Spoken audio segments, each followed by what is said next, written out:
and ye shall know the truth, and the truth shall make you free. This is Irreverent, Faith and Current Affairs.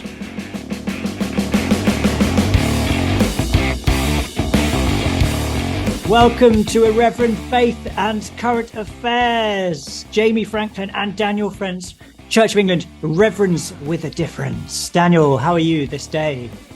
I'm doing very well, actually. Thank you, Jamie. How are you?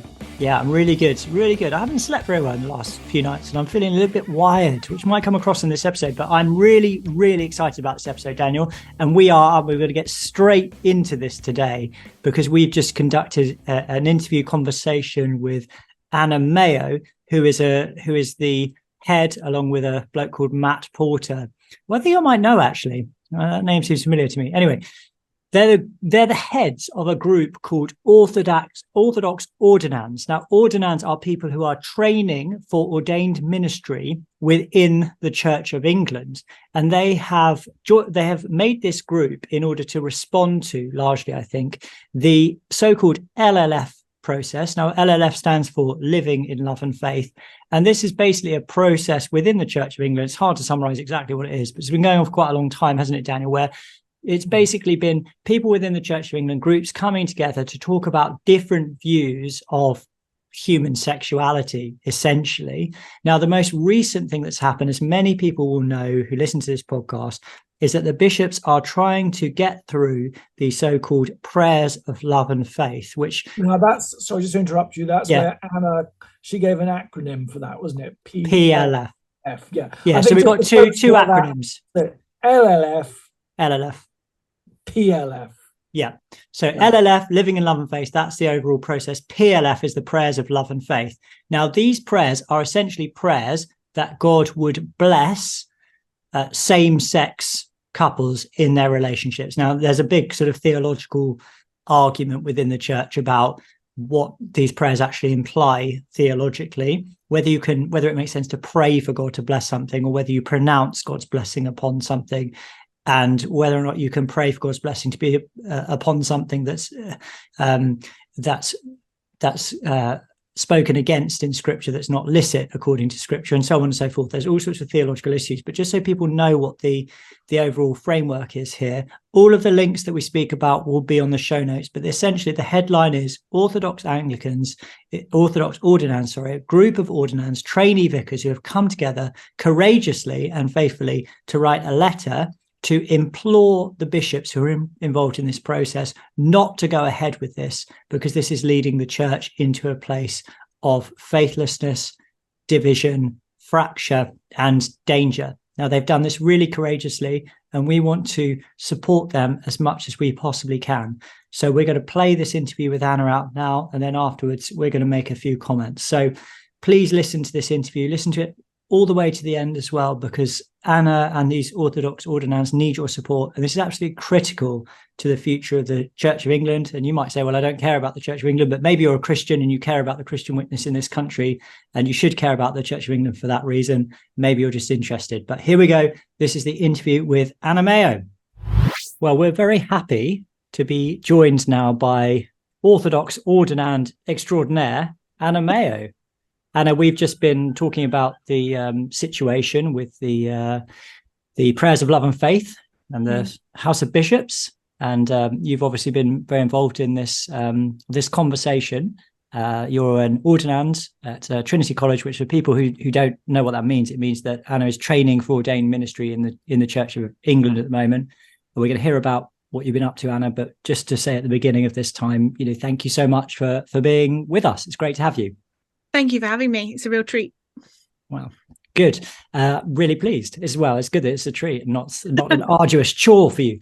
So Anna, let's talk about Orthodox ordinands and the letter that you've put out. I've been involved, as have you, Daniel. We've been involved in doing letters before, and it's a hell of a thing, I have to say. I mean, it takes a lot of work. People just think, oh, it's just a letter. That must have just happened in 5 minutes. It doesn't actually. It takes an awful lot of organization and plugging and administration and technical ability. And also you get loads of pushback from people who don't like the letter as well. So it's a hell of a thing you've done, Anna, and well done for it. But tell us about yourself so that people understand who you are, where you're coming from. So just tell us a bit about your background and what you're doing now and what you hope to do in the future. Amazing. Thank you. It is a real treat to be chatting to you guys today. So thank you for kind of inviting me on. I'm Anna. I was born and raised in Somerset, deep, dark Somerset. Nice. I'm a country mouse. And through a series of kind of life events, was drawn into the Church of England, and felt a calling to pursue ordained ministry. I'm not from an Anglican background. I'm from a kind of charismatic free church background, quite Pentecostal, really, evangelical too, but long services that go on for 3.5 hours. And I was surprised to kind of start hearing a call towards ordained ministry in the Church of England. But as soon as I landed in the C of E, I felt myself deeply at home among the liturgy and the history of this Christian tradition. So that's my background, and it took a couple of years to work through discernment, the formal discernment process, where you kind of put in touch with someone from the diocese to help you on your way. And I'd formally discerned through COVID, so I was a lockdown ordinand, did all of discerning on Zoom, and then came to Trinity in 2021. So I've been for a couple of years now, and that's about the background. Yeah, great, fantastic. And so the main thing that we're here to talk about is orthodox ordinands and the letter you've produced. Now, in the episode itself, we will have spoken about this and framed it and given it some context, and listeners know very well what's going on anyway. But tell us about we haven't spoken, so we genuinely don't know, but tell us how you got involved in this whole thing and the origin of this group, Orthodoxordinands, and a bit about the letter as well. I grew up in church. I have always known about faith in Jesus, and I've always known that faith comes with a cost. And I have never been a stranger to the idea that Jesus has something to say about how we live our lives, how we inhabit the gift of sexuality, and what we do with marriage. All of those things have been kind of givens for me as I've gone through life. And so to come into a church, I knew about what the Church of England was up to. I have a handle on the history of the church through my life, but actually to come into a organization, a church, and feel called to lead it, and then to see such deep wrestling with such fundamental issues was a real challenge to see that, and quite confronting. And I'm someone who wants to interrogate what I think about things. I'm someone who wants to hold things prayerfully and carefully, especially if I'm going to claim to be a leader. And so I've done the thinking, but I've also lived out a biblical sexual ethic my entire life, and it's deeply important. And so to see the conversation around LLF, to see the kind of trajectory that was quite clear from the beginning of where this would go and where this would land. And I would suggest that PLF is not the landing place for this conversation. It's not the end goal necessarily. It's distressing. And so I came to college eager to find people who I could journey training with, but also who I could kind of stand shoulder to shoulder with in ministry. And very quickly, PLF, the prayers of love and faith, became a live issue in the wider Anglican communion, as well as the Church of England. And I've just kind of watched it unfold, and I knew that it wasn't something I could ignore. And so for me, it's been something I have paid close attention to, and have wanted to do what I can in response to kind of promptings of the Holy Spirit to speak into, to help others engage with as well. And so that's how Orthodox Ordinands came about. That's the beginning of that story. So in terms of the actual Orthodox Ordinands, I put out a call in February after Synod. There are a couple of Facebook groups I'm a part of that I knew might have some like-minded people in it. And I'd been wondering how to navigate this topic at college. And I realised that others must be feeling the same way. So I put out a call to ordinands, particularly evangelical ordinands, because that was who was going to be in the group. And I invited them to come and just meet together on a Zoom call sometime in February 2023. And we began meeting monthly. And it was firstly just a deep blessing to see ordinands come together from across different theological colleges. We wouldn't meet each other until we were getting ordained, or even beyond then. There's no way we would meet each other. So to get to know people who were experiencing the same struggle was amazing. And we've met monthly since, and God's added to our number every time, just through word of mouth. There's been no organized kind of national campaign. It's just been bring your friends, bring the people who are concerned, and we'll pray together, and we'll get to know one another, and you'll see that you're not alone. And then if we think God's asking us to do something more, we will do that when the time comes.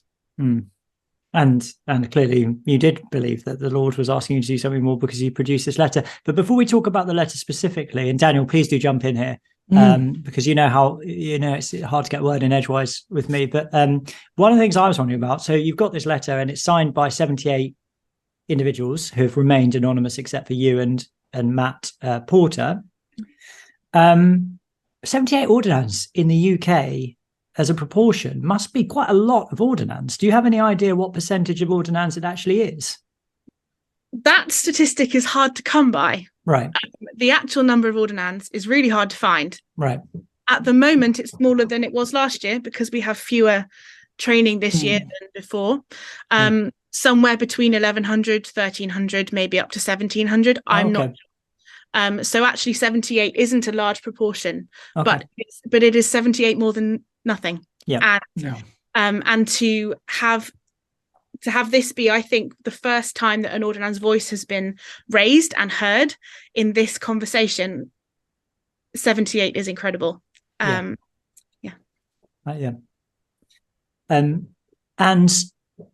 that's a very important distinctive of this conversation, which I think is often not even thought about in terms of, this is really, we're talking about the future leadership of the Church of England. And this is a point that comes across very strongly in your letter, isn't it? It's essentially what you're saying, I think, if I've got it right, is that if this goes ahead, this is going to alienate people in the discernment process who are orthodox, and it's going to alienate people who are currently training for ministry, and as well as other people who are, transitional phases, like in curacy, for example. And therefore, it's going to gradually liberalize, well, not even gradually, it's going to significantly and radically and quickly liberalize the clergy of the Church of England, which will exacerbate the decline of the church into liberalism and apostasy and numerical and financial decline as well. Yeah. So I suppose on the other end, it will also do the same for those considering or feeling a calling to senior ministries. Yeah. So that the flavour of, in a sense, people on the I know that we're not meant to use these sort of directional things, but those on the moving up to the top, and those, in a sense, at the bottom layers, that's being cut, that's being changed. You can't but see that, can you? But if this is going to be the directive, the way things are, how can anybody of an orthodox mind have a serious influence in the church that they serve without being, sort of marginalized or within some sort of gated, tolerated community? The reason that we said all that in the letter, we were talking about the effect on discernment candidates and ordinands and on deacons as well, is because we see that represented in the people that we've met since February. We've got at least one deacon who has not been priested because of LLF. We have ordinands who did not get ordained because of LLF. And we have discernment candidates who are not sure whether to enter formal discernment or to enter training because of LLF. It's not just anecdotal. It's verifiable that the evidence is there, because we're talking to these people and they are bearing the burden of having fights with dioceses, of being bullied by people because they are trying to stand on their convictions. And one of the other things about the group is specifically, we started gathering ordinands, and then obviously some of them got ordained and some other people came and joined us. And so the group has grown.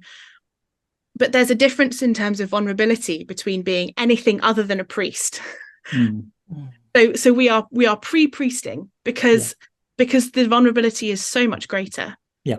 And you have to wrestle with issues that priests have already wrestled with. So do you get ordained? What does that mean? What's our theology of ordination? How do we get ordained by bishops who we think are leading the flock astray? Can we? Do we? What do we do about it? And we've seen a cohort of orthodox ordinands, not all of them in the country, but the ones that we're in touch with, grapple hugely with that in the summer. We were talking about ordination for about 5 months because no one knew what to do. And it was desperately painful to see the response to those ordinands, as well as the limited options that they had, and just Was there an ambivalence? There was just a lack of hearing. Okay. It was like it didn't cut through. And it wasn't, I mean, a lot of this process has been a bit reactive anyway, but no one thought proactively about how do we speak to ordinands about what they must be wrestling with right now. There was none of that at all. So we had to find it for ourselves. And that's another reason why the group has become such a united group. It's because we've done some real wrestling together and we continue to hold one another in those questions. So, Anna, there are people who say that we can maintain unity even though we disagree about something like this. I suppose that's one way of looking at it, isn't it? Another way of looking at it is that really what's actually going on is that, as I think you were sort of implying earlier, this is this is not even a sort of in any way speculative thing to say, because it's been said by people who advocate this position. This is a first step in a sequence which is inevitably going to lead and intended to lead towards a far more liberal view of marriage and human sexuality. That's been said by the Archbishop of Canterbury, not in those words, but it's been clearly implied by saying phrases like "this is a good first step" and things like that. The very idea of a good first step implies that there'll be a second and a third step. You know, it's the beginning of a journey towards greater liberalisation. So to me, it seems like there's a significant contradiction at play there, and there's a disingenuousness about it, because on the one hand, you've got people saying we can have unity even though we disagree and we can come to this sort of compromise position. On the other hand, you've got the highest bishops in the Church of England saying this is a first step towards something else. On the other hand, you have people saying, bishops saying, what we're going to do will not bring about a departure from the historic teaching and practice of the Church of England, which just seems to be manifestly false in this instance. And if it's not manifestly false in this instance, it will be manifestly false when the next step is taken. You can't maintain that line if you intend to take another step towards liberalisation. So I suppose my question to you is, what do you make of those kind of claims that we can have unity even though we disagree about this, and that this essentially doesn't change the doctrine and the teaching of the Church of England? What position does that put you in as somebody who's in training, and what do you make of that? It puts us in an incredibly difficult position. One of the things that we're wrestling with is the vows one takes at ordination, which are to uphold the teachings as inherited. And we know that our Anglican tradition says our doctrines are held in our liturgy. And we know that our practice is a direct outworking of our doctrine, and as is our teaching. So it's quite something to watch this unfolding while at college, while grappling with these things. In terms of unity and holding things together, unity is a drum I will bang for my entire life, but it's unity behind Christ. It's unity in the way of in the way, walking the road behind Christ. Yes, it isn't a priority. It's a different type of unity. There's been a redefinition of what unity means, and it's being used to we grapple with unity in terms of complementarian egalitarian as well, don't we, in the Church of England? Yes. And one of the things that we and various people think that's going well or that's going badly. As a woman in ordination, I am so blessed by my brothers who are complementarian. I'm so deeply blessed by them, and they have, the ones I've met so far anyway, have championed me as we work together for gospel ministry, because we recognize that is a second tier issue. It's hard to fathom a church that puts the definition of marriage and a biblical sexual ethic below whether we ordain women or not in terms of importance. Because apart from anything else, scripture tells us our bodies are a temple of the Holy Spirit and God cares what we do with them. Yeah. Apart from anything else. That's a more important question than who gets to marry who, in a way. What we do with our bodies matters desperately. So rolled into the package of, and I don't know if it was Archbishop Canterbury or the Archbishop of York who indicated that it was one step of many, but it might have been both of them. But wrapped up in that is we've got both a desire to redefine marriage, and we have a desire to completely change how we understand we are to use our bodies as honouring to the Lord. Yeah. And which is ironic, isn't it, in the middle of a sexual revolution to which many, and they've come on this podcast, have questioned the efficacy of 50, 60 years on, whether this has produced the goods and the happiness that supposedly it should do, when the church has the one chance, it's a singular opportunity to be a dissenting voice in this. And I think we'd actually get much more kudos and people leaning in than many imagine they would do. The moment. Sorry, Jane. Go on. No, you go. You go. If we're talking about a church that desires to grow younger, to coin a phrase from, I think, again, the Archbishop of York's papers, young people are searching for a different narrative than the world is giving them, because it's already breaking them. Yeah. We have, under 30s, under 25s, 19-year-olds are saying, we're so broken by what the world is giving us in this area. Please show us something different. And that, we have that word, we have that message, we have the good news of Jesus Christ.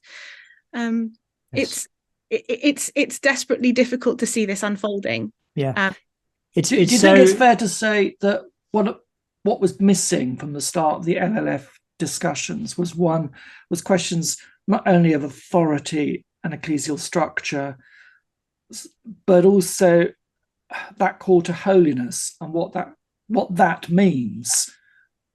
And I suppose from my point of view, I understand that not everyone as a pastor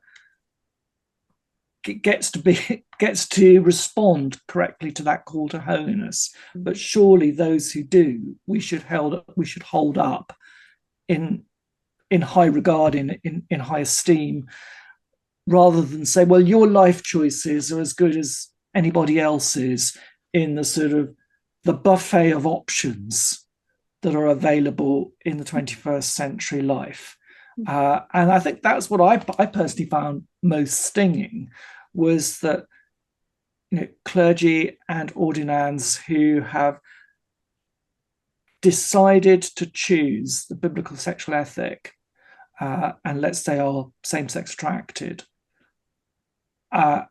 now feel bitterly disappointed with the Church of England that can't even say, actually, your call to holiness is exemplary. What you get instead, I don't know if you've heard this, Anna, is, oh, well, maybe, of course, celibacy is different to chastity and blah, blah, blah, blah, blah.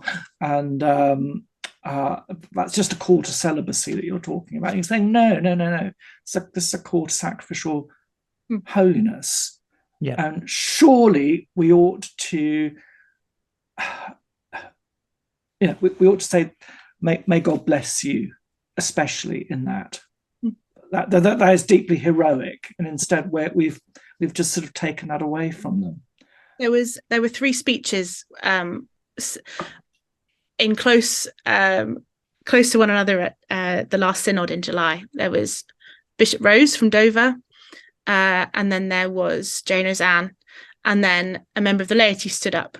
And Bishop Rose had said, everybody's having sex, let's just ignore that and get on with it. And Jane Ozanne said, the most cruel thing you could do is ask us to be celibate. And then a member of the laity stood up and said, you really need to meet my 3 single daughters. And it was a moment of staggering power of a member of the laity standing up and saying, I need you to know that this is being lived out. I need you to know that the young people on the ground disagree with you. I need you to know. And actually of calling that out, it was powerful, and it stayed in my mind. And that's why we wrote the letter in the way that we did. We wanted to include our brothers and sisters who are among us, but also aren't particularly in our group, but they are here, but they're everywhere else as well, who are living out that call to celibacy, as well as those who are single and are living chaste, as well as those who are married and are being faithful. It's the biblical sexual ethic. It makes me so angry to hear that. I mean, and happy as well to hear about the member of the laity, but it makes me so furious to hear that we have bishops who are saying things like that. That people are sinning, and therefore the church needs to change its doctrine in order to bless that sin. And it's so untrue as well. It's just so untrue. I've been in churches my whole adult life where single people are on the whole chaste, and where you've got men valiantly fighting against temptation in this area, and in a really sacrificial and serious way. And I've seen that, and I believe it's completely possible because of God's power, and because it comes from a place of faith. And apart from anything else, it's such terrible theology, because Christ himself was fully human, and he was chaste. He was completely celibate his whole life. So if you're going to say it's impossible for a human being to be celibate, you're just wrong, because Christ himself was celibate, and the church is replete with examples of celibate saints who we're called to imitate. So it's so infuriating to hear that. It's also infuriating to hear the sort of Jane Ozanne, Aunt Sally, that, well, if you believe what we believe, then all that you're giving people is a cruel dish as a Christian life. That that there will be no pastoral care, no compassion, no sense in which we would understand on the ground that this can be, in a highly sexualized culture, an incredibly difficult calling, and that, of course, we're going to have the milk of human kindness in the way that we engage with people. But what Jane Ozanne does is she emotionally blackmails you. But I was on the Jeremy Vine show with her, and she emotionally blackmails you by playing the suicide card. She says, "Oh, if you don't give us our way, everyone will commit suicide." When there's actually no sociological data that that's even true, that people do commit suicide because churches tell them to be celibate. It's just sheer emotional blackmail, and it's deeply divisive. And I mean, the other thing about that is that what it is it's basically saying that without sex you will not be able to live. And again, I would say that that's a complete denial of the reality of the gospel. That God's presence and a relationship with Jesus Christ can sustain us in any situation in life, including celibacy and chastity. And actually, sex is not such a big deal. It's nice, and it's a good part of life, and it's created by God, but it's not a God in itself. And this culture has blown it out of all proportion. And now, because sex is worshipped as a god, the church is capitulating and bowing down at the altar. Sorry, Anne, I know we're just going on and on now, but no, it's fine. I'm here for it. N.T. Wright talks about that, doesn't he? The kind of the deifying of sex in our Western culture. I think he calls it one of the former gods from empires gone. In terms of unity, and I was just kind of thinking about how to answer your earlier question. We didn't write much about unity whether we can walk together or not in our letter, because we are not in a position to speak on that, and it seems to be about 3 years too early. Anyway, this seems like it's going to be dragged out a lot longer. But we did write in there that adequate protections would have to be made in order for Orthodox ministry to continue, because as you've just articulated so well, it appears to be a different gospel. And that's a strong thing to say, but that is how it appears. And that is the concern. That's the root of the concern that Orthodox ordinands, everyone else has, is how can we co-labor in this? Because we are speaking two different words. I just wanted to bring, if it's all right with you, Bishop Rob Monroe wrote something this week. I don't know if you have covered that. Is it the CWC, the Church of England Evangelical Council thing, or is it something different? No, it's he wrote an update that was published on Anglican Ink. I can send it to you. No, I didn't see that. Sorry, I think you did send it through to me, but I didn't see that. Sorry. No, you go ahead. We won't have talked about it. Go on. Anyway, he wrote, it was after the dissenting bishop's statement was released, and he wrote one of his own, and he included in there a sentence that said, "I am deeply concerned that the approach that is being proposed will ultimately harm our unity, our sanctity, our Catholicity, and our apostolicity, forgive me, as a church, and seriously impact our mission." Yes. And I felt it was amazing to hear that from a bishop, because that is what we wrote in our letter.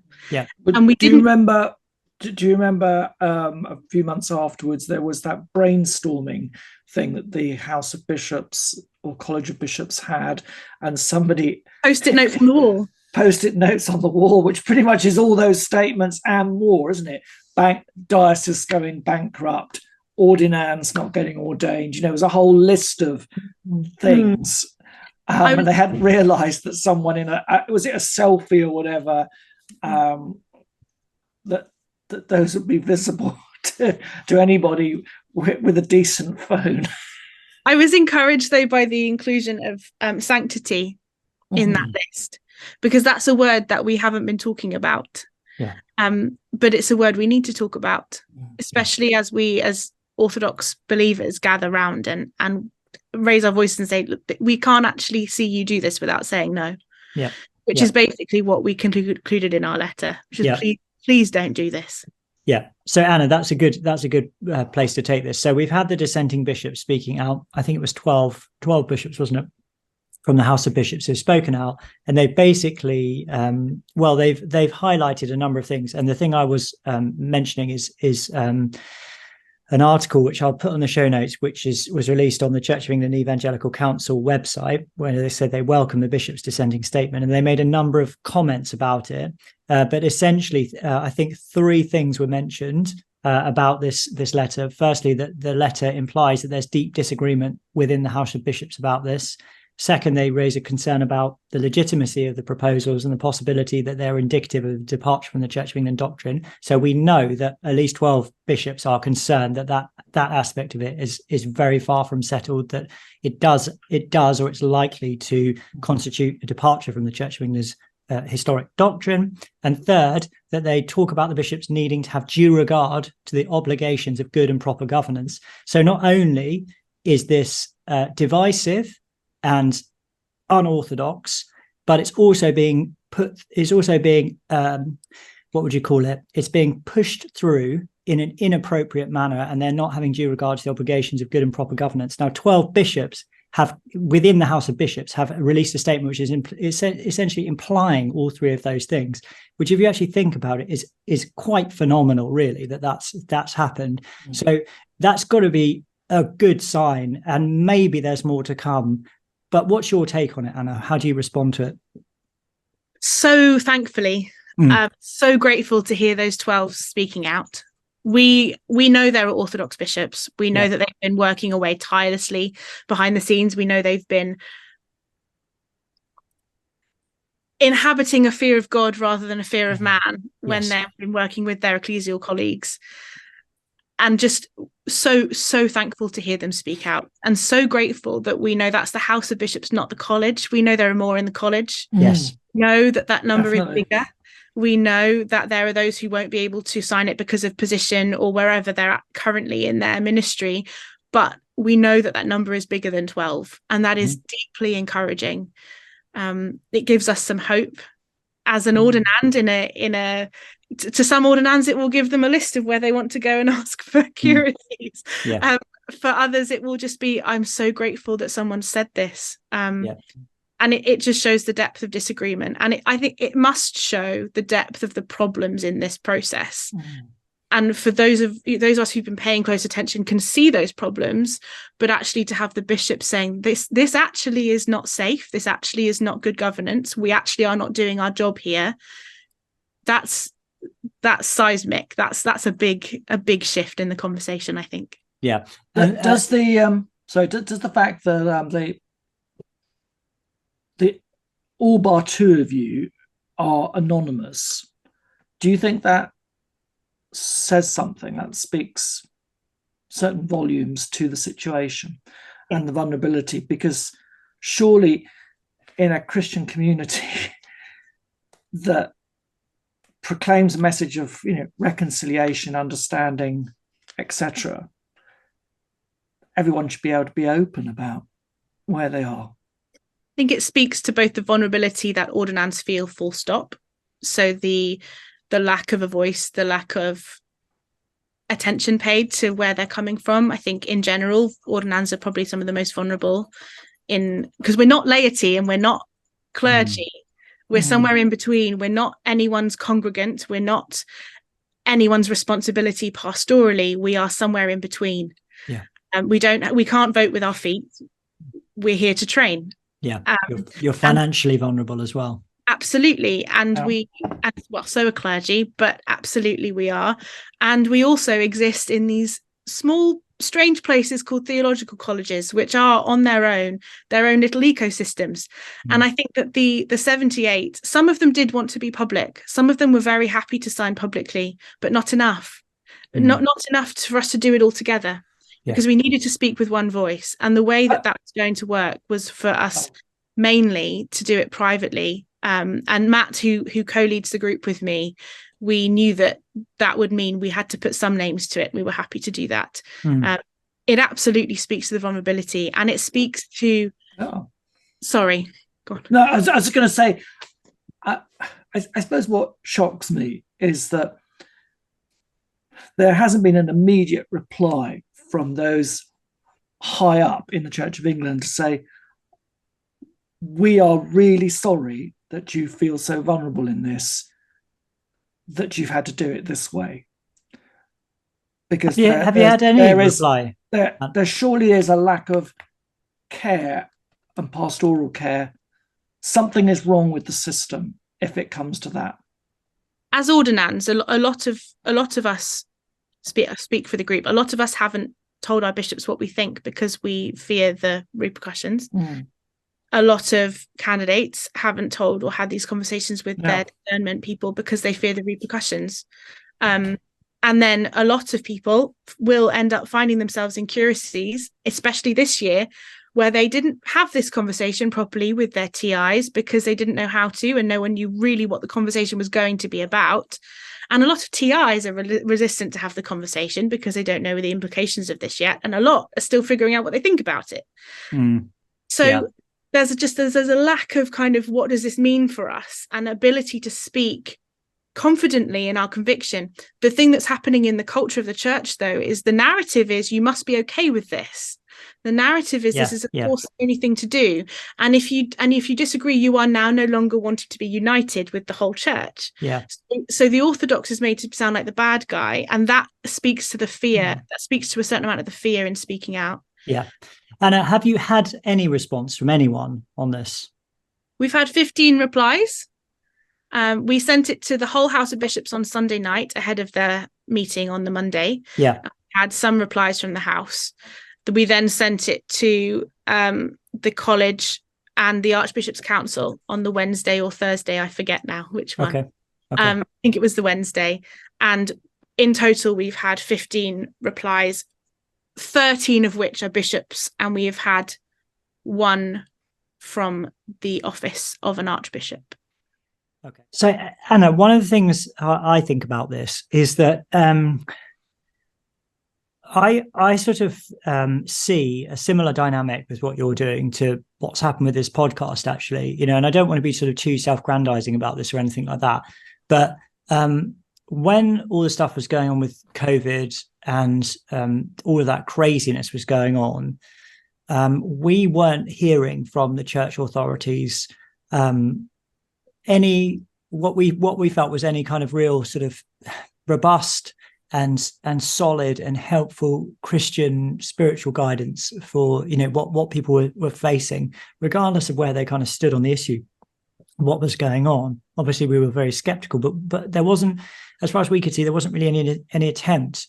And one of the things that sort of struck me continually over and over again in the last few years that we've been running this podcast is that I'm very grateful for it. But why does it take, two curates and an incumbent to provide some kind of voice for the most sort of earth-shattering seismic events that Western civilization has seen in recent centuries, probably? Why does it fall to us to make this podcast and to do this? Why? Because if there were bishops or more senior people speaking out, there would be no need for this, and there would be no Reverend podcast. And everyone would, of course, the world would be a lot sadder, obviously, and less good. But there'd be no need for this because we'd have the spiritual leadership we need. Now, I want to be really, really clear about this. I think you're doing a fantastic job with this, and you're demonstrating courage and faith, and kudos to you for doing it. But you shouldn't have to. You should not have to do this. You should be protected by the spiritual leadership of the church. You shouldn't have to be leading up from the position of ordinand to the archbishops. And I've got to say this. I want to say it really, really clearly. To those bishops and influential people who are orthodox on this matter and are not speaking out publicly, you must start speaking out publicly immediately, because people like Anna and other ordinands and other people in vulnerable positions are looking to you for leadership, and you are the ones who are there to provide it. It's not up to people like Anna, and it's frankly not up to people like us either. So bishops need to speak out immediately on this matter, because this is absolutely critical. So that's well done, Anna. Well done. But shame on people who won't speak out. Sorry, Daniel. Jamie, do you remember last year we had a conference in a university town, which we did very discreetly with various people, and we had about was it discreet? Reasonably discreet. We didn't. One of our number accidentally gave away the fact that this was happening to the college chaplain, who was not very happy. But anyway, we won't name the college. There were about 70 of us, and it was, the net was put out to ordinands, young academics, theologians, clergy, people interested in Christianity in its orthodox approach to culture and faith. And it was a really, really powerful day. But what struck me from one of our organizers, he said, I've tried to get more ordinands on, but they're frightened to come. They're feeling shy about attending this. Yeah. Now, we did this in the most... It's hardly the most controversial thing. Pushy, uncontroversial way possible. Yet he said there is a tentative queasiness about being seen to have attended this event. And I thought, well, a few vicars talking about theology and ethics in a university college behind closed doors, and ordinands are wondering about how this might, whether this potentially could damage their chances for ordination. Bishops need to, bishops need to kind of look at themselves. That this is the kind of cultural landscape, because this isn't good. No, this is not the sort of creative difference thing. That this is instead the rise of a new orthodoxy, which is going to suffocate everything else out. And we know that because we've seen it in so many other parts of the liberal West, where the Anglican Communion has gone down this road. But that was a real eye opener for me to think that ordinands would feel that vulnerable to attend something as,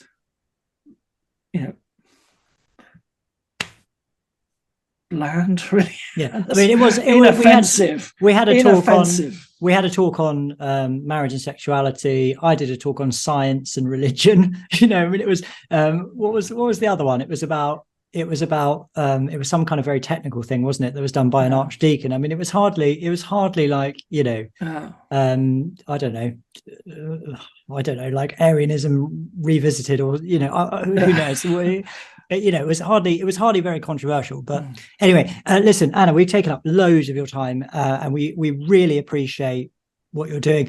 And as I was saying earlier, kudos to you for doing it. But I want to give you an opportunity to tell our listeners what they can do, whether they're ordinands or priests or laity or whatever, or bishops. I want to give you an opportunity to tell people what they can do to support what you're doing. And also, I'd also like to hear any last words that you have on the subject that you want to communicate to our audience. Thank you. To get in touch with us, please do. Anyone is welcome to get in touch with us. We'd love to hear your stories. We'd love to hear from anyone thinking about discernment, or who is priested and not yet an incumbent and just not knowing what to do. The whole spread. We'd love to hear from you. You can find us at orthodoxordinands@gmail.com. Mm-hmm. And I hope Jamie might put something up in a show notes. Absolutely. And you can please share the letter. Share the letter around. Again, I hope Jamie will put a PDF I sent him in the show notes, which gives some information about who we are, how to find us, and how to sign the letter. It is public now. It is available for signatures from formal candidates in formal discernment, ordinands at college, ordinands who have delayed things, and also then deacon curates, because that is who we're claiming to speak to or for. Mm-hmm. And if you find yourself in agreement with the letter, please put your name to it. We are hoping to reach as many as we can, and get a representative number, hopefully by synod, so that we can just say, look, this is how many have put their name to this thing. It is a simple plea. If you haven't read it yet, it is a simple plea for the bishops to cease with PLF and to not do this. We outline our concerns for, as Bishop Rob Monroe has said, the sanctity and the future mission of our church. And if you could sign it, that would be awesome. If you can't sign it, if you're not in a position to, please share it with anyone and everyone that you can find. And we'll see what happens with this, and we'll see how God leads it. It's really just a prayer, and it's really just a way of gathering other Orthodox ordinands under an umbrella for fellowship, and to know that people aren't alone. Yeah, really the point of it. Yeah, absolutely. And if I may just add, if you are an ordinand and you're in this situation where you're wondering whether or not to speak out, now is the time to make the decision that you're going to live a life of faithful integrity, because you're going to be constantly challenged in the Church of England to compromise on what you know is right. And that compromise will be garbed in the language of unity and preferment. So decide now to make yourself an outsider for the sake of Christ. Decide right now. Sign, and if it's to sign this letter, then sign this letter. That's a key thing that you can do in order to have integrity in this situation. So I don't want to be too extreme about it, but I really feel that strongly. Make the decision now. We've written it in such a way that it can be a first thing people do. So they can sign it, and then they can send it to the bishop and say, I've signed this. Please read it. Yeah. If you haven't been able to do anything in this conversation so far, hopefully this letter is something you can put your name to. I would also love to mention that we have monthly Zoom meetings, and if you would like to come, please do email us at the aforementioned email address, and we'll get you the details. And yeah, do come join us. We're meeting just after Synod in November. So we'll have a debrief, and hopefully we'll make sense of what we've heard there. But we can do it together. We can navigate this together. And then we know that there are people out there who we can get ordained with, who we can minister with for the rest of our time here in England. Yeah, well, that's excellent. God bless you, Anna. We'll be praying for you and for all the Orthodox ordinands and for the Church of England more widely. Amen. Thank you so much for your time today. Thank you. So that's the end of the interview. One of the things Anna asked us to say, didn't she, is that she meant to say that it's not just about evangelicals being part of this, but she'd also like to invite Anglo-Catholics, people of different views. I'm of a different view in terms of the question of the women's ordination, but people who are of the same mind about this, who are orthodox on this matter, to sign the letter if they can, but certainly to support Anna, or sign the letter, join the Orthodox Anglicans group, Orthodoxordinands group, sorry. Share the letter if you can, support what they're doing. It's not just for evangelicals, it's steeped in kind of evangelical language, although I don't really think it is massively myself. I think it's just the language of Orthodox Christianity. But if you are an Anglo-Catholic or middle of the road or whatever you are, and you're concerned about this, Orthodox ordinands want to partner with you as well. So that's something Anna wanted to make absolutely clear in the interview. But Daniel, before we move on to other stuff, is there anything arising from the conversation that you sort of feel like you want to put out there? I think it was obvious to Anna's sincerity, orthodoxy, generous spirit, holiness. It was just an amazing interview, and how humbling to hear her story. I think a lot of the public might not be aware just how vulnerable ordinands, or what in the Catholic Church they would call seminarians, people who are training in this position, are in this in-betweeny stage. And you're in a very precarious situation because you're dining on the goodwill of others. Yeah. And small colleges can easily make life difficult for you. Yeah. It can be difficult to find appointments, what we call curacies, or to be ordained. There's clearly a lot of fractures in this whole process. Yeah. This has kind of highlighted this. This has ramped up the heat, really. Just to put some skin on the bones of what you've just said, if that's the right, is that the right phrase? Yeah, skin on the bones. And that's as simple as somebody just writing something down, somebody in a position of authority writing something down and just slipping it in your file. And then you won't be able to get a job because the bishop who reads your file will say, oh, this person's done X, Y, and Z. That's often how it works in the Church of England. It's actually lots of the processes are very hidden. And if there are people of ill will who want to sabotage you, they can very well do that. So these Orthodox ordinands, they need our prayers for God's guidance and protection in what they're doing. I've no doubt that the Lord will provide for them and give them what they need, even if they end up flunking out the whole process, either because they choose to leave or because somebody sabotages them. The Lord will be faithful to them, but we want them to continue and flourish in the Church of England and for that to be possible. So there are a number of hurdles, aren't they, in the process, including going through a selection panel, getting a place at college, getting ordained as a deacon, getting your curacy, and then beyond getting your first job. Getting your first job as an incumbent, as a vicar, So even I'm not even a number of hurdles, isn't it? Really? Yeah. I've only just got through it by God's grace, and I am on an interim contract, so I've got to get my contract extended, which by God's grace, I'm very confident will happen. Hey, hopefully, this podcast will not get you sacked. No, I don't think so. Honestly, I don't. But no, it's an important point. It's a point I made when we were actually recording the episode. It's like we've got to operate with integrity and to choose to operate with integrity and to be really open about where we're coming from. And like I was saying, like one of the most helpful phrases that I've learned in the last few years is just to say, I'm an Orthodox Christian. I believe what Christians have always believed and what the Bible teaches and what is taught by the formularies of the Church of England.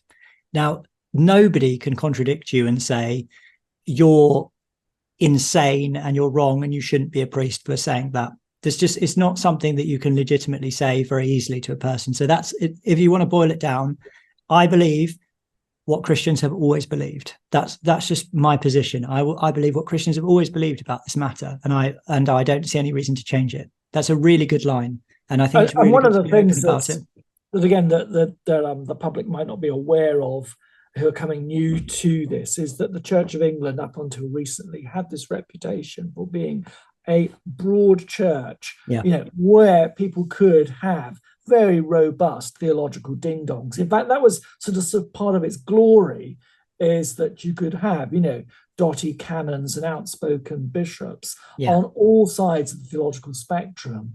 And this was seen as, part of its backbone, part of its strength, particularly for the last 150, 200 years. And there is, a change of mood, a change in the weather, which makes many of us doubt, well, how much of this, living with difference is going to carry on?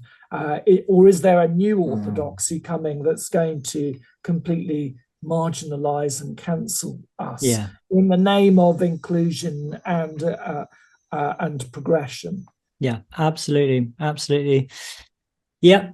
Daniel, is there anything else you want to say about that, or shall we move on? Let's move on. I think it's a good interview itself. We've nailed it, haven't we? I think we've really nailed that, and I'm sure we'll come back to it.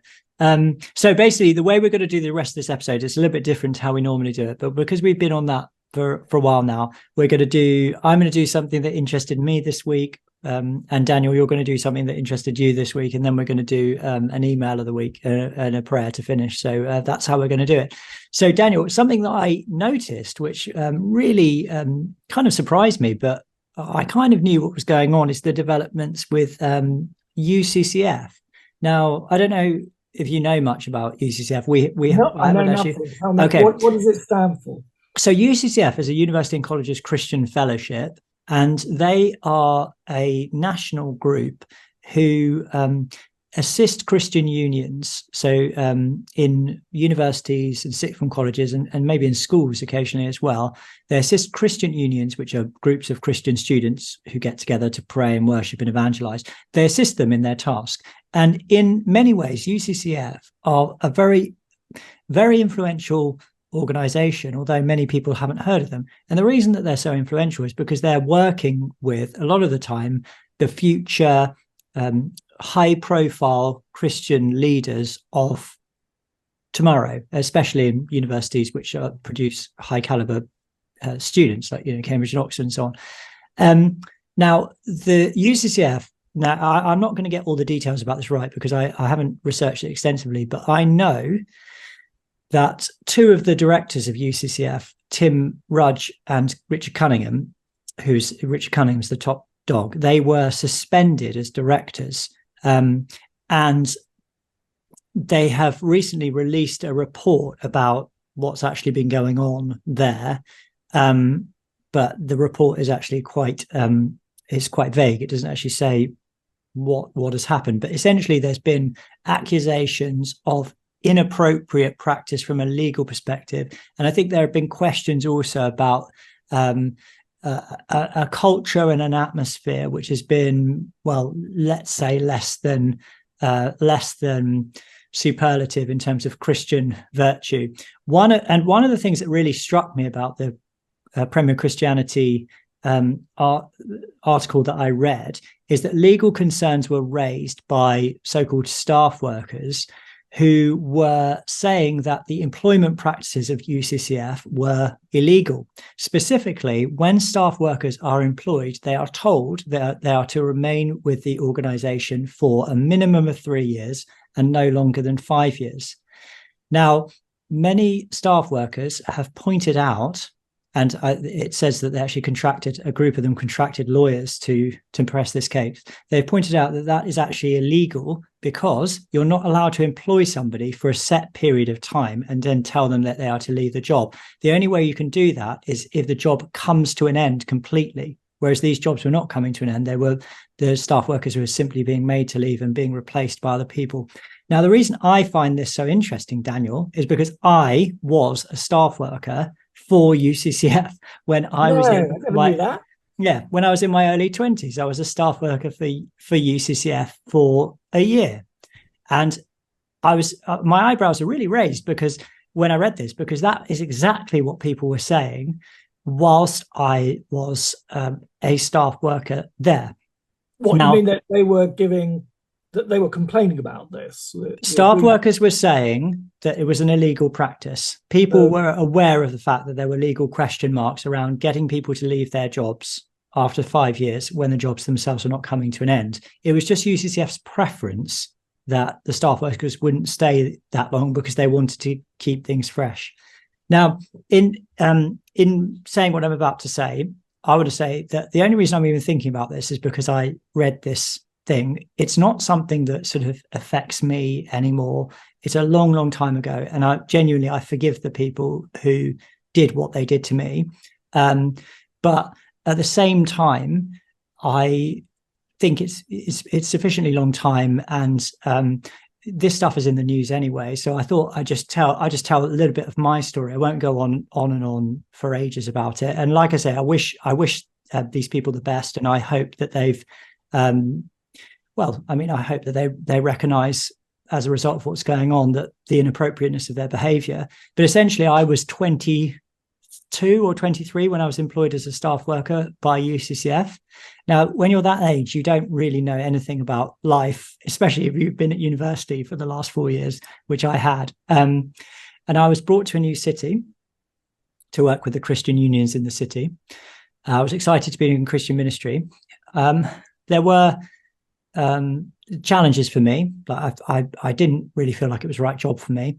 Also, the ostensible salary of the job is £18,000, £18,000.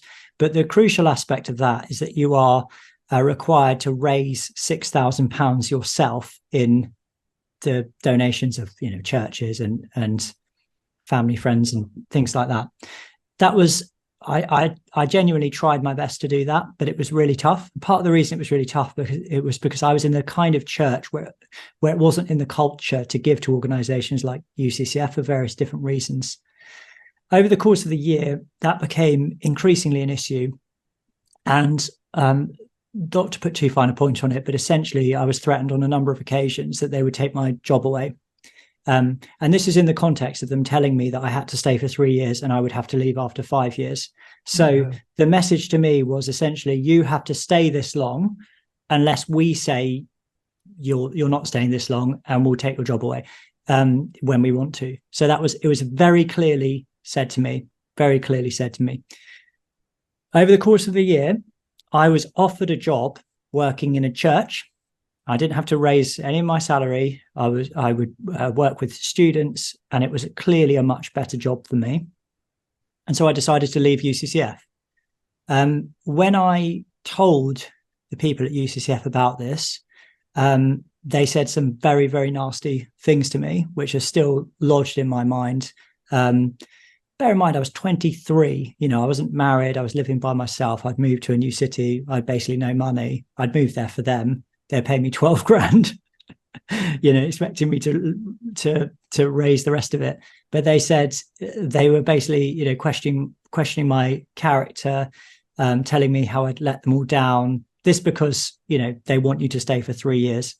Now, Richard Cunningham and Tim Rudge are the two directors who have been suspended. I remember having a phone call with Tim Rudge in which, when I told him about this, he told me that I had wasted the time and resources of the people of God. Those are the specific words that he used.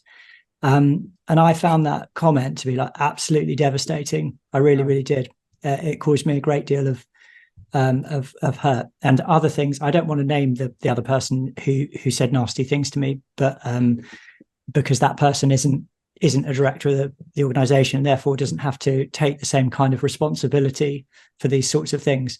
But the culture of bullying, of just, to be honest with you, worldliness and ungodliness, I don't, as I say, I don't want to say too much more because I don't want to betray anyone's confidence, but that is absolutely real. And my hope is that UCCF will reform and that it will adopt more godly practices. The thing about the money, I felt at the time I had a significant question mark over it, when I got there and started to do it, because to be frank, the way it seemed to me was that the UCCF should pay its staff properly, and if they don't have the money to employ full-time staff workers, then they should employ fewer staff workers and not put that kind of pressure on young, vulnerable people to raise their own salary, to raise £6,000 of their own salary if they simply don't have the resources to do it. Modern day slavery, isn't it? Really? Without being too hyperbolic. Well, I think it's exploitative. I think it's exploitation. Over 3 years, you're asking someone to raise £6,000 a year. Yeah, so, a maximum of 5 years. And yeah. that was what that was like 13 years ago or 14 years ago. So it's probably more now. It's probably more like £30,000. Yeah. So you're putting that pressure on them. I mean, it's extraordinary, actually, isn't it? I mean, yeah. Are they generally a hard up organization? Or well, I mean, this is what I'm saying is like the impression you're given is that, oh, you know, we don't have money to make ends meet and everything like that. But this is the point I'm making, Daniel, is they must have some money because they're able to pay the £12,000. So why don't they just employ fewer staff workers rather than stretch themselves so thinly? To be honest, I don't know what their current employment practice is, but it seemed to me to not really make very much sense to do it in that way. Surely it would be better to have fewer staff workers and to pay them properly than to force them to raise part of their salary themselves. And again, you know, it's one of these things where you might say, well, why did you take the job in the first place? But you know, fair enough. I took the job knowing what it entailed, but at the same time, I was young. I didn't have any experience of doing that kind of thing. And it put me in a really vulnerable position, particularly when they started threatening me, which is essentially how they sort of, that was their answer to try and motivate me, was to threaten to take my job away. So to me, what that's doing is it's creating a situation in which they are trying to make the organization sort of have a greater stature and a greater influence than the resources of the organization actually allow. And I don't think that's a great situation to put people in, to be honest with you. And I hope they're not doing it anymore, but I imagine they probably are. Let's hope that never happens to you again. And you never put yourself, Jamie Franklin, in a situation where you know what, Daniel, the irony about this is that, like, I've actually got really, really good at fundraising as I've got older. It's just then I just had absolutely no idea what to do. You know, I was like, I just couldn't do it. And it was really, really hard, and it was a psychological torment to me. And then I got offered this other job, and I thought, well, they're threatening to take my job away anyway. So that's also the part of, maybe it's my paranoid mind here. There's part of that is a way for an organization like UCCF to ring fence the kind of candidates that they want to take on, because they're mostly going to come from the bigger mega churches rather than, you know, little St. Saviour's down the road who have 20 quid in the collection on a Sunday and could never ever do this. Yeah, there may be something of that, but it colours, doesn't it, the kind of people that you're going to get. Yeah, you might say as well that there might be a better way of doing it strategically. Like, if you think, well, what we want to do is kind of like have maximum influence, then having slightly higher paid roles and more strategically placed staff workers might be a better thing to do anyway, because it will be more attractive to high caliber people. I mean, there were some fairly high caliber people actually in my experience, very high caliber people who were there. One guy I knew at the University of London, the people at Oxford and Cambridge were very good. But generally speaking, if you pay people properly and you treat them decently, you'll get better people. So, as I say, Daniel, it's funny because I was talking to my wife about this, and she was saying, "Oh, it's like the Mike Pilavachi thing, isn't it? It's like you're like one of, you know, like these people have been coming out and saying, I was, me too, Mike Pilavachi, blah, blah, blah." And I read the UCCF thing, and I thought that is genuinely, like, I was genuinely mistreated by UCCF. Like, they actually genuinely mistreated me, and this story is actually true. So it's funny, you know, It's not, I suppose, like the lesson for me is like, we should take it seriously, not take it seriously all the time, but we should be discerning about, when somebody says, oh, so-and-so did such and such to me. I mean, it does genuinely happen. And lots of Christian organizations do treat people very, very badly. And it's shocking, but it's reality, I'm afraid. And it happened to me. I'm just grateful to God that he's been so faithful to me, and I am where I am. He's provided for me and helped me, given me everything I need, and helped me, in a kind of zigzag path to the place that I am now. And I'm very, very happy.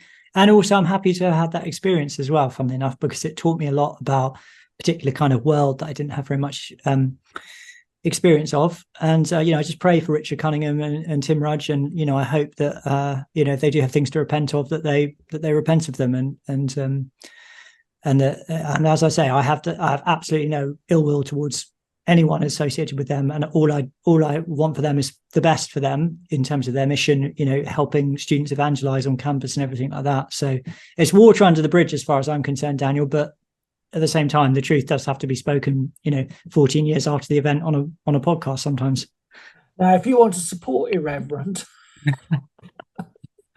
ensure that food remains on the Franklin table. Yeah, absolutely. You can do so. You could do. I'll do my plug for support later, Daniel. I'll do it later, because I don't want anyone to think that I'm just in this for the money. But let's do your thing that you wanted to just follow up on this week. I was intrigued that over the last few days on the Twitter community, I suppose a number of people, including those who are within our audience and our base, have clearly got interesting ideas or questions around the whole Israel as a concept. Yeah. And I suppose one of the most noted ones came up on Twitter, I think it was yesterday. In essence, the question is, should Christians support the idea of the state of Israel? Isn't it a kind of blasphemy to the whole to our faith, in terms of these are people who rejected Jesus and so on. And that's a very fiery way to put the question, but I think there are broader questions clearly around that. And my initial response has been actually in terms of, there's always a danger in the current milieu, isn't there, that we can end up trying to find an answer and an interpretation for everything that is happening in the world at the moment. I am not an expert in Middle East politics. I hope I'm an expert in a Middle Eastern book here, called the Bible. But I know the limits of my knowledge and my understanding. I think as Christians, we're primarily moved by truth and charity and generosity. We aim to be, as in the story of the prodigal, like the father, generous to both the prodigal as he returns, but also to the elder brother, who has a claim to the inheritance, and that there is a big-heartedness in that. But I think fundamentally as well, also, we are called to put the majority of the spotlight on ourselves. I think to say something like, oh, well, the Jews rejected Jesus. Well, daily in my life, I reject Jesus in numerous ways, a million paper cuts. And that, when Chesterton was asked, what do you see as the problems of the world? He said, I am. I think is an answer that we shouldn't dismiss, that we're called to look deeply within ourselves, our own monsters, and to fail to do so, the danger is that we end up with a Manichaean faith where the world is in this sort of duality of good and evil, and somehow hopefully we've picked the right side, rather than to understand our own sinfulness and our need for redemption. Amazing grace that saved a wretch like me, and I was blind and now I see, and daily I need his grace.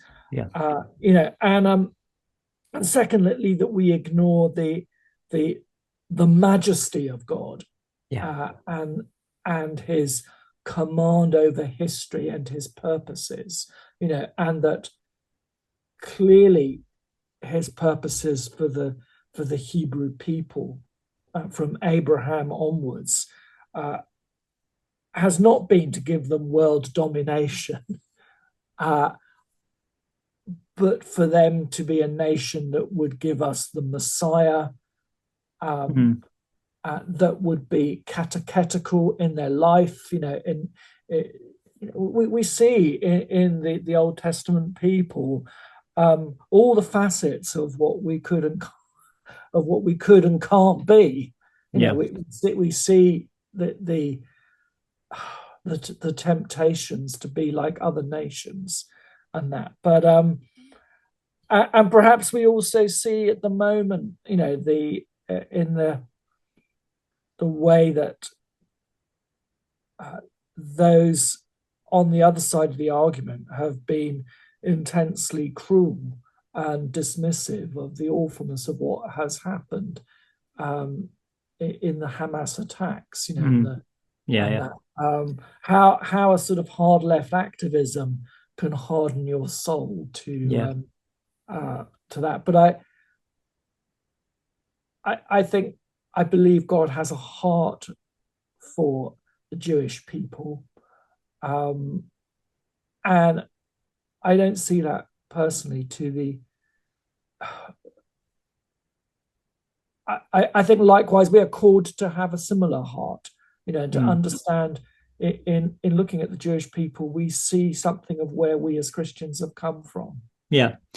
I think, Daniel, that I believe that anti-Semitism is a real thing, and that it has been a cause of persecution of the Jews throughout history.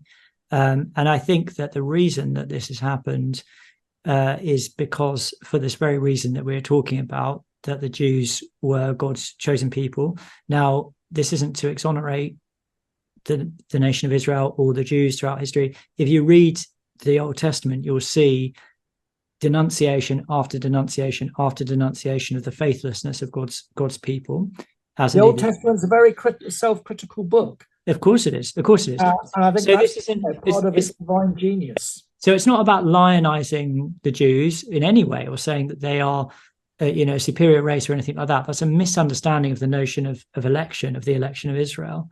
But nevertheless, it is a real thing. And anti-Semitic persecution is a real thing, as there have been other types of persecution in history as well. And it's not some kind of, the thing that really irritates me, Daniel, and since we're talking about this, I'm sure we'll come back to this a lot, but the thing that really irritates me is the kind of response that we get to the episode where people sort of accuse us of being naive and being gullible and taken in by the media. And somebody said on Twitter today, which I have to admit did get to me a little bit, that we were doing it for reasons of self-preservation. Now, I can't even say publicly really many of the details about how much difficulty I've had to endure as a result of speaking my honest opinion about things on this podcast and elsewhere, but it's been significant. And I'm sure it's true for you and Tom as well. It's not necessarily the easiest thing in the world to be honest about what you think about these things, because they're actually quite controversial in some quarters. And the idea that we are sort of uniquely naive and, we haven't learned anything from COVID and from everything, all the other stuff that's been going on over the last 3 years. Just because, it was literally because when I was in a rhetorical flow, I mentioned the beheading of babies, and instantly you have all these people going, "Oh, you're just repeating atrocity propaganda." And I just think, if you're going to be that pedantic and critical in an effort to make yourself look like you're very knowing and wise and cynical, don't listen to the podcast. If we have to be absolutely perfect on everything we say, no podcast is ever going to ever come up to your standards. So you might as well not listen. We're not offering Gnosticism.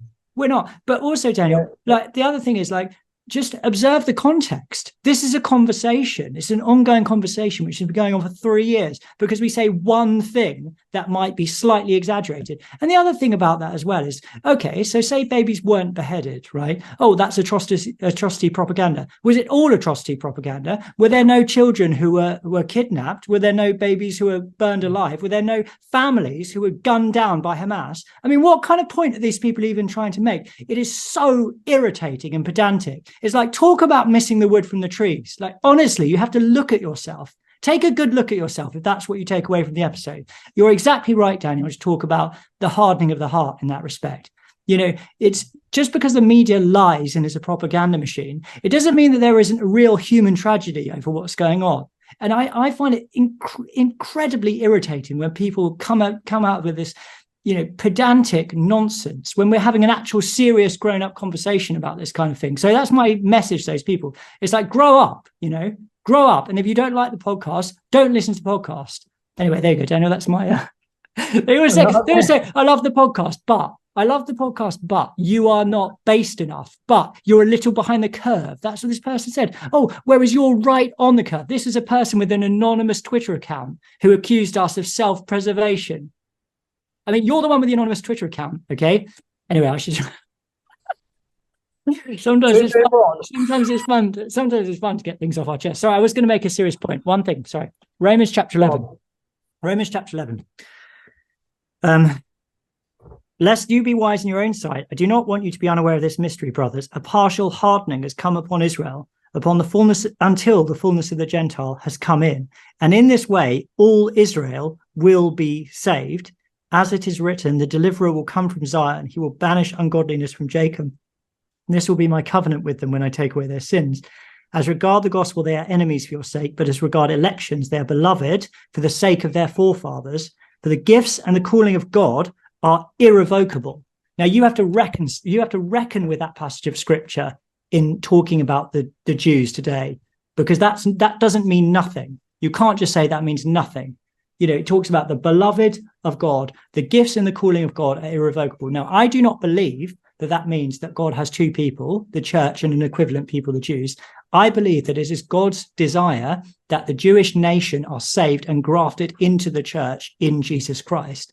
But that does not mean that the Jews are just the same type of people as every other nation upon earth. God has always had a special plan for Israel, and we should not dismiss that as though what's going on now has no spiritual significance. It has enormous spiritual significance. So I stop being so knowing and worldly wise and actually read the scripture and educate yourself as to what the conversation actually is, because most of these people, and I'm not saying it about the person you're talking about, Daniel, because he might know, but most of these people don't have a damn clue what they're talking about, if I'm honest with you. They've never even read a damn thing about the whole thing.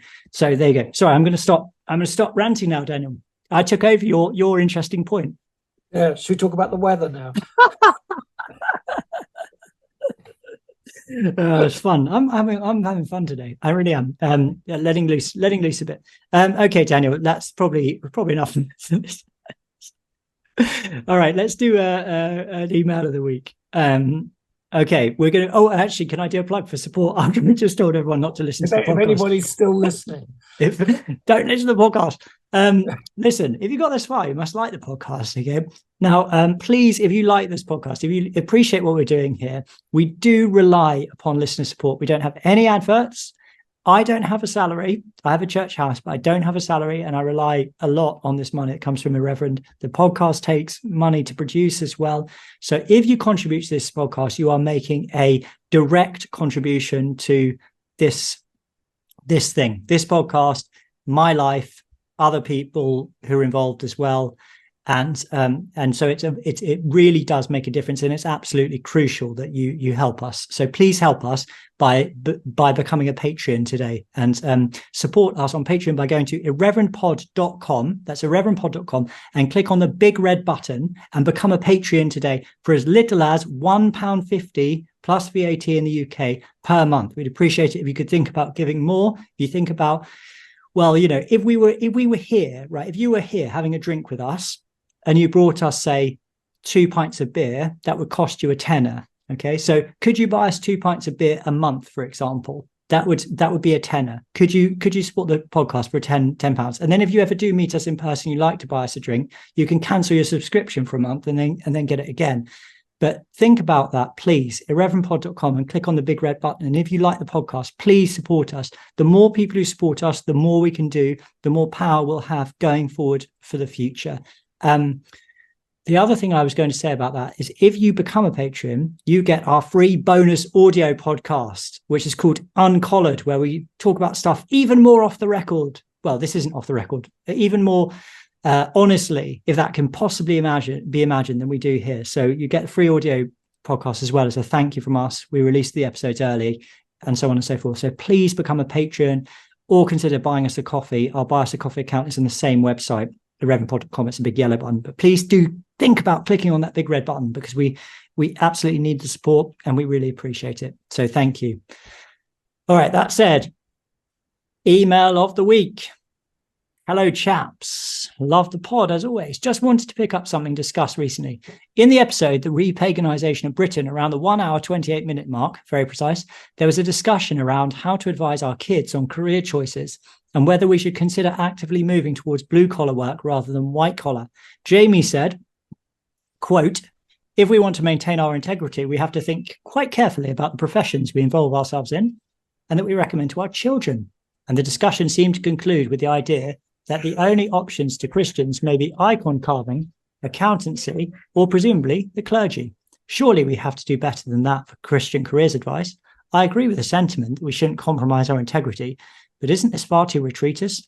Yes, we could all huddle into Christian enclaves, but aren't we sent out into the world to go and make disciples? Isn't the pace of departure from Christian values within a sector proportional to the rate at which Christians choose to leave a given profession? I work as a doctor in southwest London, and I'm one of very few Christians within my department. Aren't we called to have an exile mindset like Daniel in Babylon and seek positions of influence to serve God and not bow down to the idols others worship?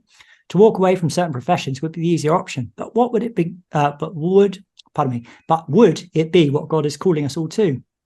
Ultimately, we can't protect our children from the world, but we can equip them to know how to navigate it as Christians, so that they might be wise as serpents and innocent as doves.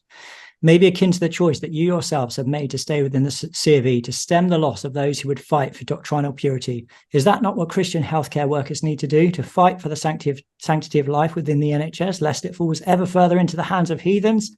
Love and blessings. So I suppose my pushback on that question would be, as a GP, say you're a GP, Yeah. What do you do if someone comes up and says, I'd like the morning after pill, or I'd like to change gender, or I'd like an abortion. Yeah. How do you navigate that in an institution that could make your life at that point incredibly difficult? That there are. I don't want to undermine the fact that there are some serious issues, and it's not just simply navigating. As we know that there are a whole series of professional jobs where to raise your hand or to just mildly question something is to have the whole apparatus fall upon you. Well, okay, are we talking about a kind of Christian unionization? Who speaks on behalf of you as a GP when you say no to this? If you say no to this, so what are there are some very thorny particularities in this that I think are different from simply just a bit of leaning this way or leaning back when a bit of difficulty comes around. That it strikes me that there is a ramping up, and the danger is anesthetizing ourselves to this and saying, well, I'll just keep my head down. Yeah. So, I put the question back really and say, well, okay, give us some practical instances of what that could look like. Yeah. Because I think we're all struggling a bit from our end. Yeah.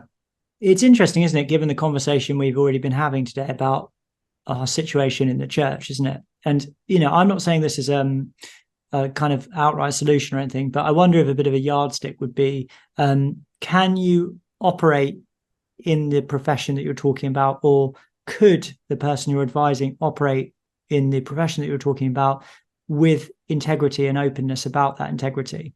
Because I think in the Church of England, I can do that at the moment. Is it going to be possible in 5 years' time? Is it going to be possible in 10 years' time? I hope so, but I don't know. And the answer to that question would determine how I would advise somebody who was thinking about going ahead in ordained ministry, which is absolutely pertinent to what we were talking about earlier with Anna. Because even if things are okay for me now, they might not be okay for the next person. And so that might affect what people like us say to the next person. So I think, and that's only right, because I don't think it would be right for us to advise people to get themselves into a situation where they're going to have to compromise in ways that are going to damage them and the people around them. So I wonder if there's an analogy there. That institutions would already have protocols in place which would sort out applications from and marginalize orthodox Christians in those applications. So for instance, I think if I left ministry and applied to, say, be an RE teacher, I think I'd have a real uphill struggle. Ironically, they'd type your name into Google and they'd throw away your application. Yeah, exactly. So, in a sense, what would be the point of me even training? Unless I could guarantee that there was, say, some schools, maybe some private institution, some classical Christian school who were ready to sweep me up, take you on. I can't see that I would get, and I'd be blackballed, I think. Why should I even be surprised about that? But 30 years ago, my CV would have looked glowing. It would have been glowing, practicing Christian, knows what he's talking about, being in ministry, blah, blah, blah, blah, that we should welcome this person with open arms. Now I've got a lot of things that would count against me, which, supposedly seem quite normative. It's tricky, isn't it? And I don't think either of us are saying there's a sort of one size fits all type answer. I think all we're saying, like we've been sort of quite influenced by people like Rodrigo, haven't we? Of thinking about like preparing for life in exile and thinking about what that's going to look like. And it's like a boxer, isn't it? Like sometimes you're out like trading punches, but sometimes you've got to go back onto the ropes and protect yourself. And when it's time to do which one, it will depend upon the context. But no one's saying it's always right to do one or always right to do the other. It's about discernment, isn't it? And it's about judging the situation. And with your kids, it's also about trying to discern the signs of the times and the likely directions that things are going in. And there are all sorts of things to balance, aren't there? Like, what your kids' personality, their skills, the kinds of things they want to do anyway, and thinking, well, what's the best kind of, because it might be that your kid is good with his hands, and naturally, he likes cars or whatever it might be. And you think, well, great, he likes it anyway. It's a good profession. Why shouldn't he become, a mechanic or some kind of electrical engineer or something where it's not so much about ideology? I think that's the kind of thing we're sort of talking about. And we're saying if you are going to get in a profession where things are very dominated by ideology, like unfortunately medicine is, then you've got to go into that with your eyes wide open as to the implications and the dangers as well. But no one's saying that. Yeah, I'm told that the civil service is very much like this. The social services, community work. That there are institutions which are deeply captured, who are gatekeeping on this, and unless you have some sort of maybe minority status that you can play as a card in this, you're most likely going to be sifted out from any application if you're traditional moral conservative, say. Yes, Daniel, it seems like your MacBook is possessed. It keeps it's turning on and off. It's being captured. That's okay. That's the kind of thing that happens on lots of kind of homespun podcasts, isn't it? Things like that. Daniel, I think this podcast is going to be a monster, so we should finish it there. Have you got a blessing or something that you'd like to, a prayer or something that you'd like to finish with? Let's say a blessing to conclude our time today. May God give us the grace to carry our cross and to follow him, knowing that when Christ calls us, he also says that his yoke is easy, his burden light. May we walk the way that is Christ. May we follow the saints. And the blessing of God Almighty, the Father, the Son, and the Holy Spirit be with you and remain with you all. Amen. Amen. Well, if you've got this far, thank you for listening and for watching. We really appreciate it. We love all our listeners, all our viewers, regardless of our interactions on Twitter during the week. We love that as well. We want more of it. So thank you so much. And until next time, keep watch. Keep the faith.